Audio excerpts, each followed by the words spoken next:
Welcome to today's Explainer. We're going to do something actually pretty fascinating today.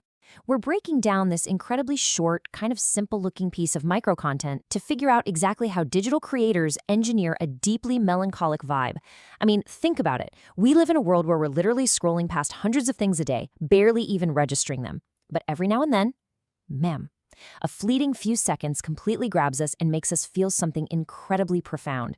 So today we're hitting pause. We're going to slow down, freeze the frame, and really pick apart the exact anatomy of that emotional resonance.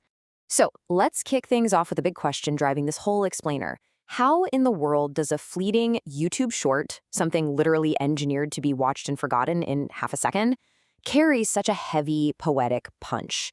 How exactly does someone pack this massive narrative of betrayal and longing into something shorter than a fast food commercial? Well, it really comes down to a masterful, and honestly, maybe even accidental, layering of elements. We're going to peel back those layers right now to see the absolute mechanics of digital heartbreak. Moving right along to section 1, the video elements. Okay, to really get this, we got to start with the surface level metadata of our source material. And honestly, the digital footprint here is super clinical. The channel name is Subse Bada Maker, and the title, it's just Creative Rain Videography #shorts.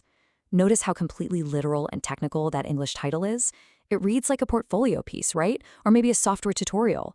By calling it Creative Rain Videography and slapping on that highly functional #shorts tag, the creator is setting a very specific expectation. They're telling the YouTube algorithm and us casual scrollers that this is just a simple visual exercise. It's totally packaged for searchability. It's made for the machine, promising nothing more than some crisp footage of rain falling. All right, let's switch gears into section 2, decoding the lyric. Because right underneath that clinical algorithm-friendly title is this entirely different universe of emotional depth. The original 10-word Bengali transcript that plays over the rain footage is absolutely wild. While the title acts like a technical manual, the audio hits you with this devastatingly human line. It's literally just 10 words. But ma'am, those 10 words carry an absolute mountain of narrative weight.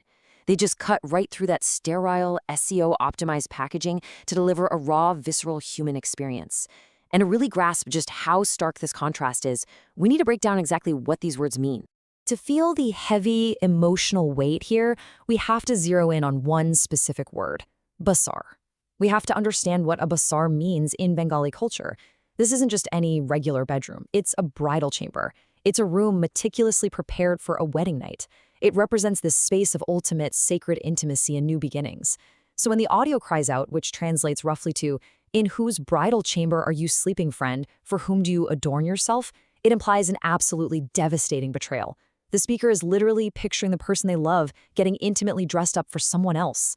It is such a highly specific, agonizing picture of romantic loss. Which brings us to section 3, rain and heartbreak. Now, this brilliantly highlights the massive contradiction at the very core of this micro-content.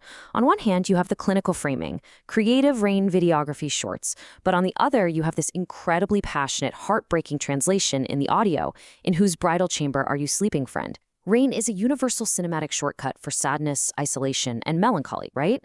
But by taking this generic visual trope and smashing it right up against a super specific, passionate cry about a lover getting ready for a wedding night with someone else, the creator completely forces a collision between the mundane and the profound. Suddenly, the rain isn't just weather anymore. It literally becomes the visual manifestation of the isolation and tears felt by the person singing those 10 agonizing words. And that leads us to section 4, anatomy of a mood. So how do all these distinct layers, the algorithm, the visual, and the auditory, actually interact to create such a specific artistic response? Well, the anatomy of this digital mood is entirely built on contradictions. Think about it. You've got the channel identity and that technical packaging, the #shorts tag, the searchable metadata, all designed just to appease the digital systems that control what we see online. The creator absolutely knows they have to play the game to get the video onto your feed.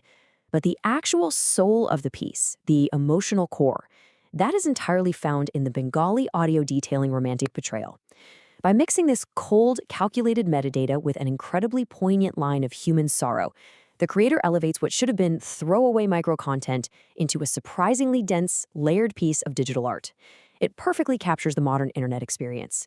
Deep, raw human pain, neatly packaged inside highly searchable technical framing. As we wrap up this explainer today, I want to leave you with a thought to chew on. Why are we so deeply drawn to consuming profound emotional heartbreak when it's packaged as momentary digital aesthetics? I mean, it's wild that a mere 15 seconds of rain and 10 words of sorrow can completely hijack our attention, bypass our logical brains entirely, and hit us right in the chest while we're just mindlessly scrolling in the dark. It really shows that even in an ecosystem completely ruled by algorithms and rapid-fire consumption, genuine human emotion, the timeless sting of betrayal and lost love, still somehow finds a way to cut through all that noise and resonate. Thank you so much for joining me to unpack this fascinating digital phenomenon. Keep questioning the media you consume and keep an eye out for the poetry hidden in the metadata.